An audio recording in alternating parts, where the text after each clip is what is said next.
Okay, so um like number one, like I I personally like I have a process that I've done and I don't know, have been, building on for two like at least like 2 years now, Yeah. mixing wise.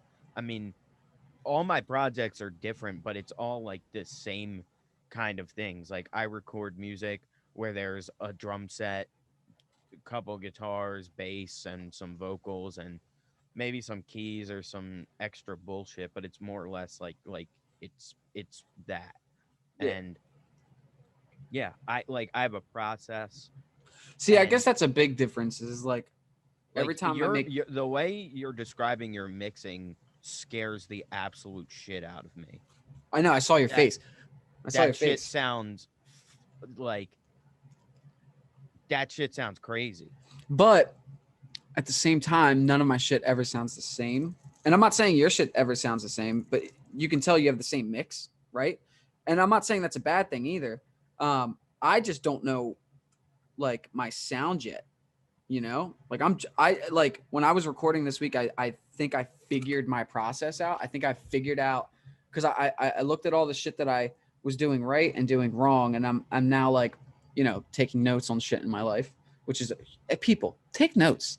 Literally, I don't know why I didn't for years, but if you're learning something, you're gonna have so many fucking failures that if you write down your failures, you look at your failures, and it's as easy as going, "Don't do that again."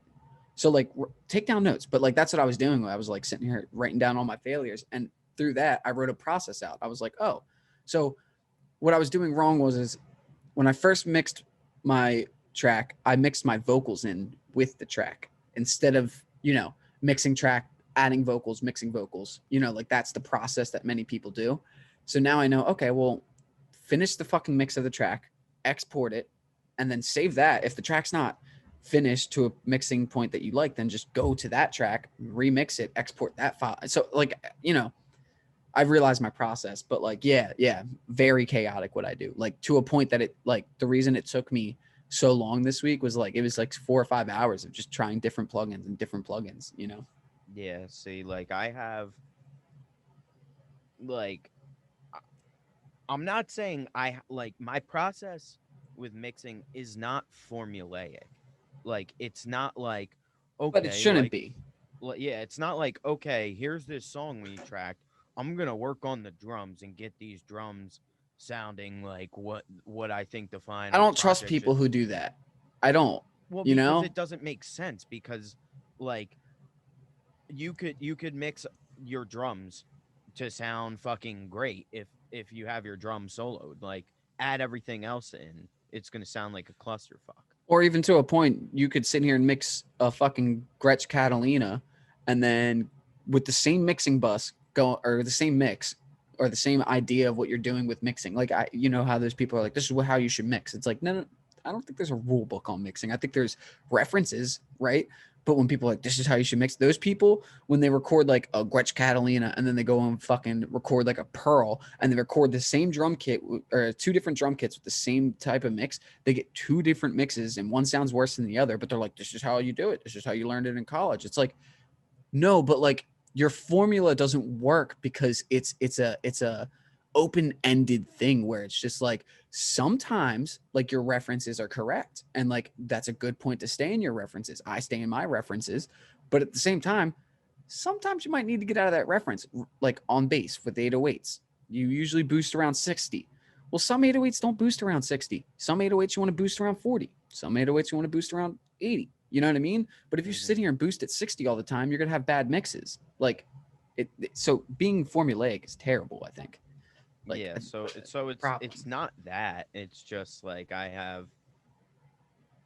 That makes me happy because I thought you were pretty formulaic. When I hear your shit, I'm like, he has his shit down. Like I can tell that you have your shit down. But then I also talk to you about music, and I'm also just like, but he also doesn't seem like he's like this like because you every time I send you like a mix, you never are just like, well, it needs a little more in 1.5 hertz, I think, or kilohertz. I think it's a little quiet here and in the 80 hertz, like, you know Yeah, what I I mean, mean? I try. This is more like how do I say? We're shit talking elitists right now. Yeah, I mean, I guess this is like coming from like a kind of purist type of thing. Like, especially like I don't know. Like, it depends on the purist you're talking to. Like, I like Steve Albini. He's one of me and Jack's favorite.